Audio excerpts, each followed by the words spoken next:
In my opinion, Giannis Antetokounmpo has been the best player in the league for the last 3 years. I know that ain't who I think it is. Because I knew that Giannis wasn't ready for this big moment and to be the number one guy. And all he did was stamp that by saying what he said today. When it matters the most, who you put your money on? Money-making Middleton, the Batman, the closer, the guy that's gonna get you those buckets.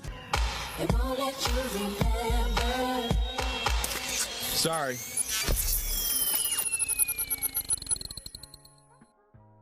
Kendrick Perkins is one of the worst ESPN analysts and just sports analysts in general, as when it comes to his takes, he is wrong 75% of the time. And when he's wrong on a whole nother level.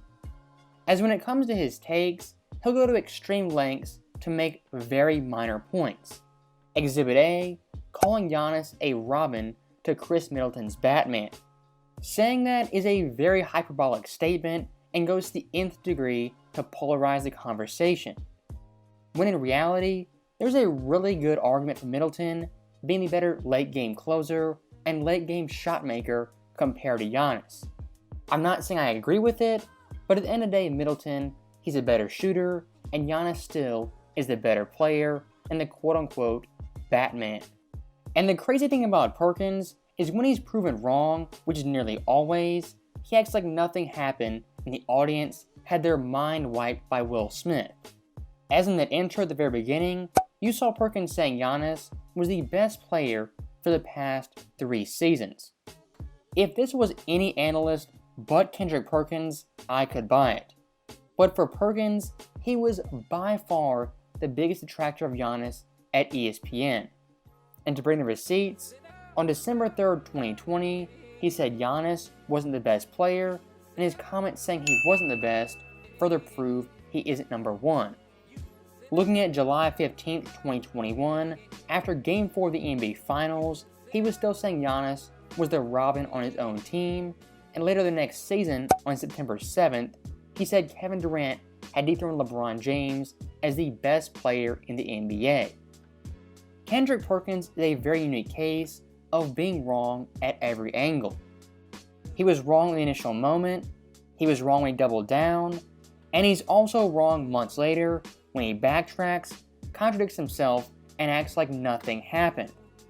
As looking at his Giannis take, saying he was the best player each of the last 3 years, even myself, I disagree with that. As LeBron James in 2020, after winning the championship, was the best player.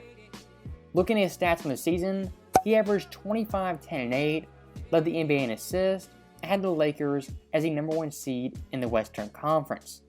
In the playoffs, he was even better, averaging 28, 11, and 9, destroying the Western Conference, and in the finals, dethroning the Heat. And speaking of the Heat, when they played Giannis, they locked him down. As in that series, he only averaged 22 points, 11 boards, 5 assists on 51, 21, and 54 splits. That same Heat team that locked down Giannis and swept him was destroyed by LeBron James. As versus Miami in the finals, he averaged 30 points, 12 boards, 9 assists on insane 59, 42, and 67 splits. And what's really crazy, back in 2020, Kendrick Perkins was saying LeBron was the best player. And for once, I agree with him. But now, over 2 years later, he's rewriting history and once again finding a way to be wrong retroactively. Give it a couple of days, a week, maybe a month, even a year, and Kendrick Perkins somehow will always be wrong. And one of Perkins' common tactics that is highly annoying is picking multiple teams to win the championship or win a conference. Last year alone in the Eastern Conference, I swear this guy had a different champion every single week. One day it was Philly, then it was Boston, then the Heat were in there, then it was Milwaukee. Perkins from game to game was changing his take, in the end claiming some type of victory that he picked Boston to make the finals. I'm sorry to tell you, but when you pick 8 teams to win the conference and one of them does, you're not some prophet or NBA genius. And say what you want about Stephen A. Smith, but when it comes to the NBA Finals and his picks, 99% of the time he remains consistent and those picks are set in stone. I mean, for a 7-year stretch, he picked the Finals winner wrong every single year. But not once did he switch up, make excuses, or pull Kendrick Perkins and pick both teams to win. And one thing I will say about the NBA media, as of late, they've been giving Giannis his proper due and his respect, as recently, they ranked him as the #1 player in the NBA, which he rightfully is. But even with that being said, going into this year, I think Giannis and the Bucks are out for revenge, and it's going to be a statement season. Yes, Boston beat them in 7, that was cool. Yes, Golden State won the finals, that's all great. But in Milwaukee, you still have the best player, the best defense, and when healthy, the best team in the East. And looking around the Eastern Conference landscape, every team has some big problem that the Bucks aren't facing. Right now, Boston has tons of drama. The Heat didn't get Donovan Mitchell and lost some big pieces. Philadelphia added some pretty good role players, but it's not title-changing moves. The Nets, of course, are competitive, but in the end, they're the Nets. They're always hurt. And last but not least, Cleveland is way too young to be a championship team.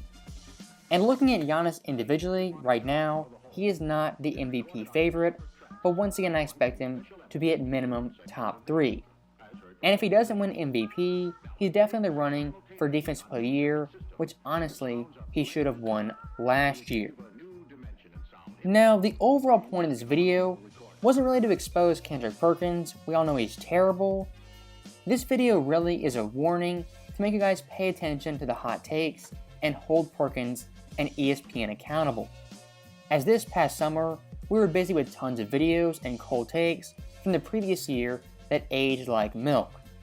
And I have no doubt once again, we're going to have tons of content from Kendrick Perkins and the terrible talking heads in the NBA media. So as always, thank you guys for watching, hope you enjoyed it. I'll see you guys next time.